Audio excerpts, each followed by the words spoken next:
সরকার আপনার কাছে এই কথাটা লুকিয়ে রেখেছে যে সরকারের ওএমসি কোম্পানি 1 লিটার ইথেনল 56 থেকে 57 টাকায় কেনে।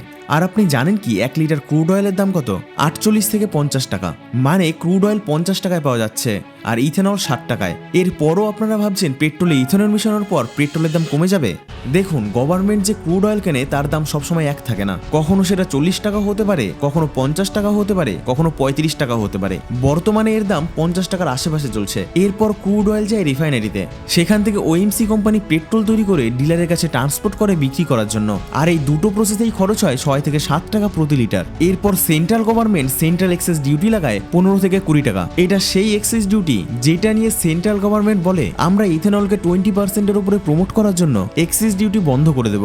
আর এখানেই শেষ নয়, যে পেট্রোল পাম্প ডিলার পেট্রোল বিক্রি করছে তিনি 3 থেকে 4 টাকা কমিশন রাখে। কিন্তু সব থেকে বেশি ট্যাক্স লাগে ভ্যালু অ্যাডেড ট্যাক্স, যেটা রাজ্য সরকার লাগায় প্রতি লিটারে প্রায় 25 থেকে 30 টাকা।